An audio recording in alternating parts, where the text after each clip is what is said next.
Let's go. If you like betting overs, this show is going to be for you. What did we learn on the morning wager last week, Mark Zinno? Well, we learned in 4 years you may be a stoner. We learned that Ray Charles was not only blind, he's also dead. Yes. And we also learned that no matter how many times or if all of you click the subscribe button, this show's probably going to be free of charge. So yeah, that was. We also learned that Brian Power is a liar at times and tells mysteries on the program. No, I mean, I think though it was the whole idea. It's like, hey, the subscription. Listen, it was one of our funnier moments to say the least. Like it was definitely it brought some levity to what has been a bad week for me. And 0-5 is a streak. It ended over the weekend. Thank you, Milwaukee Bucks, for actually covering a spread. And heck, I even got a game right on Sunday in the NBA. Yay! So I don't know. We might be starting to turn it around. It hasn't been fun. Still not getting enough right. You know when I always say, like we always try to say, get more right than wrong. Right now, that hasn't been me. That has not been me. So still working on turning it around for you guys and trying to get it. Maybe when I get back to my digs in Atlanta, I will have things turned around. But I don't know. Can't be sure. Yeah. As for me this weekend, look, I need to turn things around in both Major League Baseball and the NBA. Soccer is keeping me afloat, though. We did sweep this morning. We swept Saturday in that particular sport. So at least I'm getting one sport right on a nice run on the pitch, Zinno. The field. Okay. The content here is still free. Okay. It is absolutely free. You know what? We wouldn't make you pay it regardless. I guarantee all of you. Thank you for watching, by the way. Smash that like button if you've been enjoying this free content. All right, let's go to the baseball diamond, Mark Zinno. You know what? Talk about getting it right, not getting it wrong. Thursday and Friday, you and I swept the double play. Both of those days. If people want to go back and check those archives, let's see if we can do that again on Monday. I teased that this is a show full of overs. We have 3 of them for you. You are doing the first one. It is a stadium that I went to twice last week, Progressive Field. The Guardians are hosting the Twins. This was an over park last year, Mark, and Guardians didn't have a great weekend against the Red Sox. What do you think? Well, I kind of teased what you're going to give the play out anyway, but why don't you tell us why this game is going over the total? Again, typical you. Like you give out head, except for the one time where the play was all you had nothing to say. Look, the Twins just are coming off a sweep of the Angels where they scored 21 runs in 3 games, basically murdering some bad pitching from Los Angeles. So I expect a little bit of that to continue here against Gavin Williams, who, frankly, and this, isn't very good. Nope. He's not terrible, but he's easily going to get touched up here. He's given up at least 2 runs in 4 of his 5 starts. And he's not a guy who lasts deep into games. And so then you're going to have to get into, this Cleveland bullpen, which is nowhere near as good as it was last year. And then you get a Minnesota team that is starting Bailey Ober, who after a really bad start in the opener has gotten a lot better, but the whip is still concerning to me, right? We're still talking about a guy that's putting a ton of runners on base, a guy who has given up to this point in the season 29 hits in 25 innings. So guys are getting on. And he's also given up 5 home runs in 5 starts. So I feel like the Guardians, again, who had a bad weekend offensively, as you just talked about, get a little bounce back here over the course of the last 2 weeks. Both of these teams middle of the road in terms of runs scored. First meeting between the AL Central rivals, if you will, of the season. So I think we get a little pop in the bats. We get a lower number here at 8. And get in as early as you can. I think this number continues to grow up, to go up, not grow up. Hopefully I'll grow up. There are some people in this world who need growing up, like, Falcons defensive coordinator's son. That's a whole different conversation. But beyond that, let's go over 8 runs between Minnesota and Cleveland.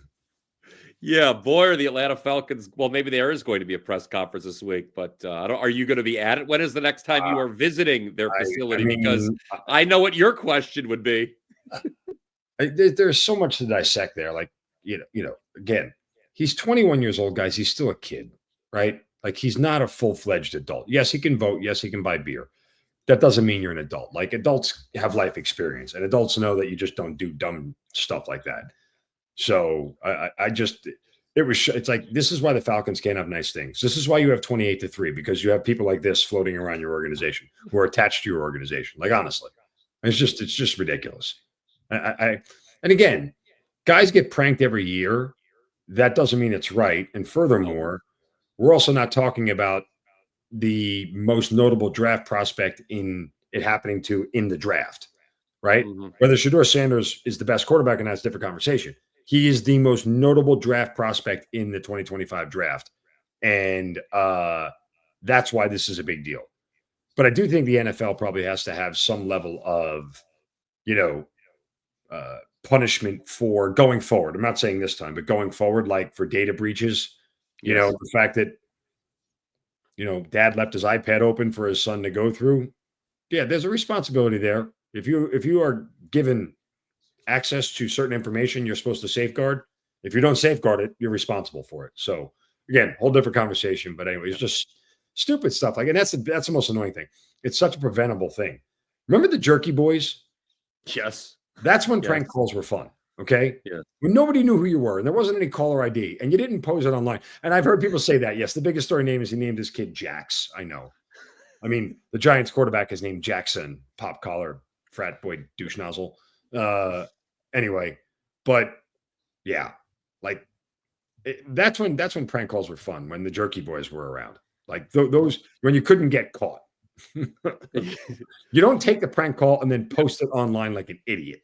Yeah, that was not good. Remember the group Basement Jacks from college? Where's your head at? You ever spend 8 nights doing that, listen to that song? Well, you're probably a smarter man for it.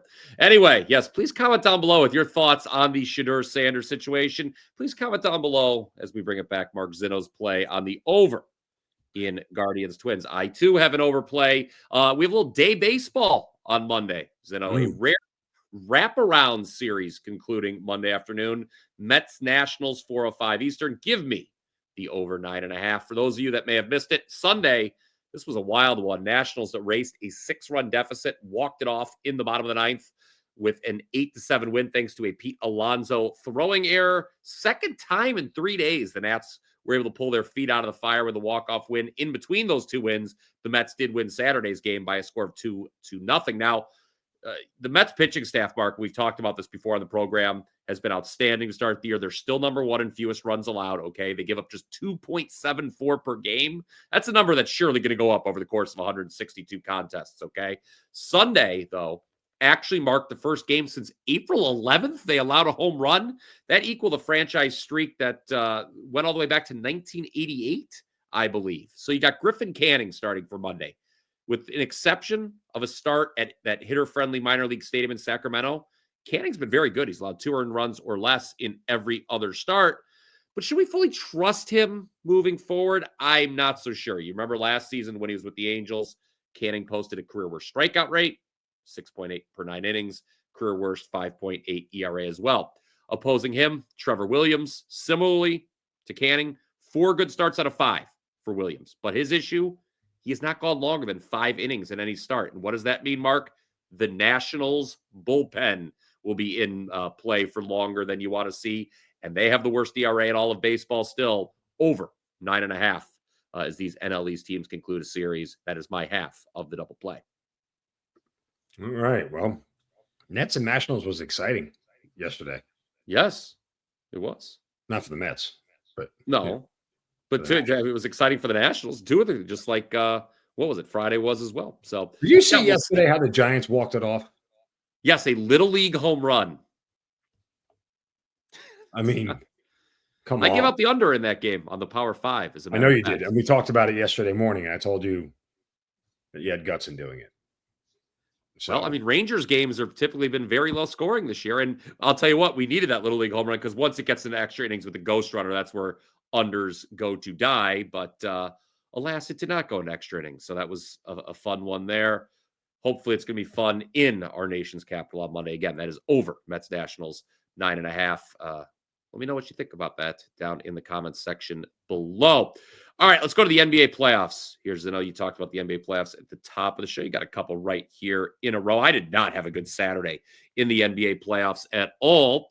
One of the games I lost was the over in Rockets Warriors. And Mark Zinno, you and I are many things on this program. Wrong on the Rockets Warriors is one of them. Yeah, entertaining, enlightening, whatever. We're many things. Stubborn is one of the things we are. And we're going. See me with the San Diego Padres this past weekend. Yeah, they forgot how to hit. They have some absences in the lineup, but still, they have the second fewest runs scored over the last 2 weeks in Major League Baseball. The San Diego Padres do.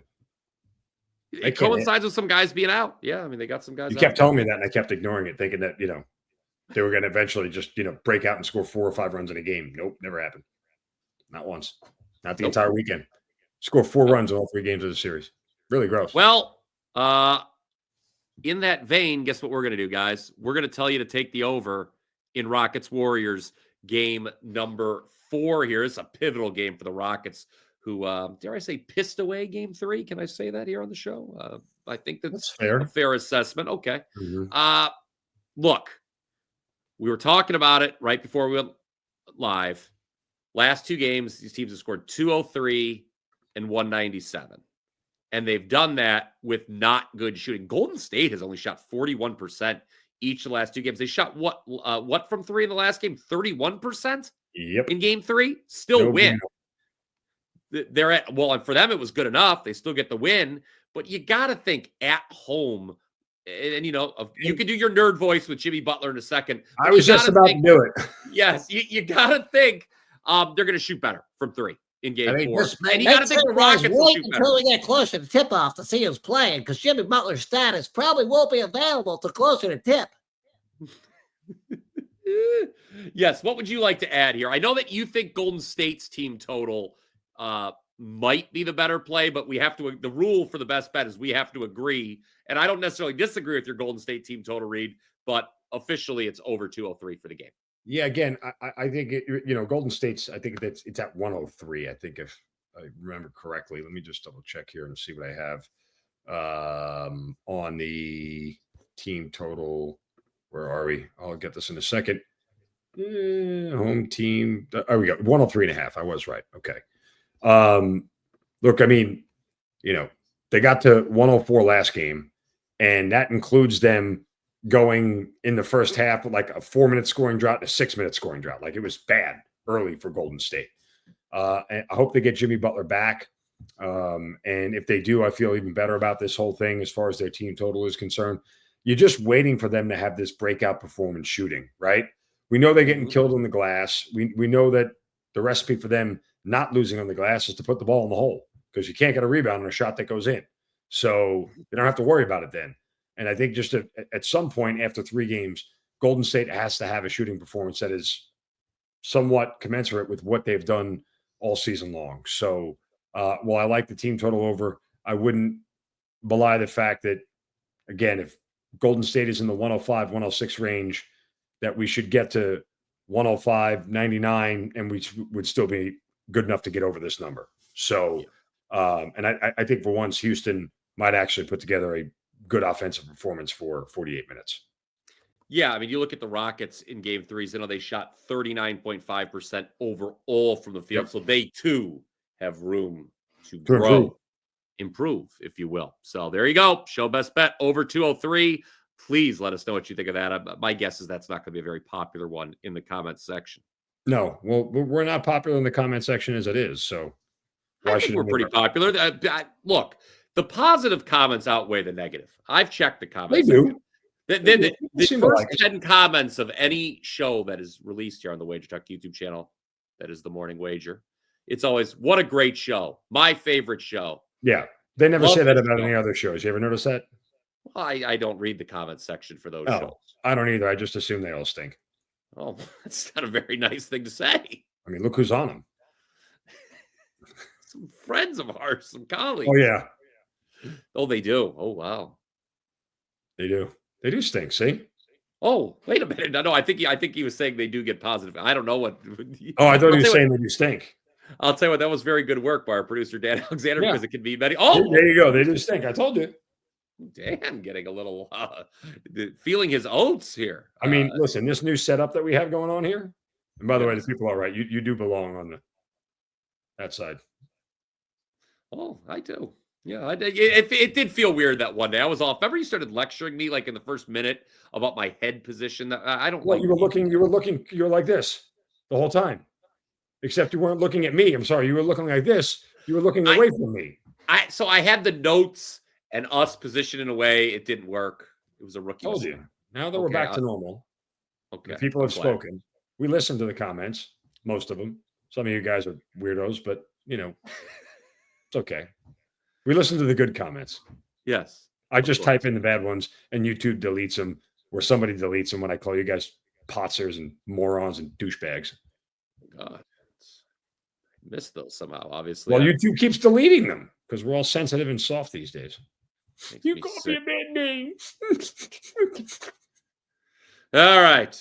Next time we join you, Mark Zinno will be back in his humble abode of Yes. Atlanta, Georgia. I'll Thank still be you. here. Yes. So, all right, guys. If you have not liked, commented, or subscribed, And we are currently efforting our exit music. The yes, sloppy parlay song. We are currently efforting it. So trying to acquire it back. let's hold out. There's some You things know, on this list. hold on. You know, if there was, I hate how you can't play licensed music because I would love to hear I'm going to listen to "Where's Your Head At" by Basement Jacks after we're wrapping up the show. Okay. You should play it, Zinno, and think of me in the year 2001 listening to this song. You will laugh. All of you out there should do it as well. At Ohio University, doing things you shouldn't be doing. Yes, exactly. All right. I will go back at my basement weirdo. Yes. All right, everybody. For Mark Zinno, I'm Bryan Power. Until next time, well, let's cash some tickets.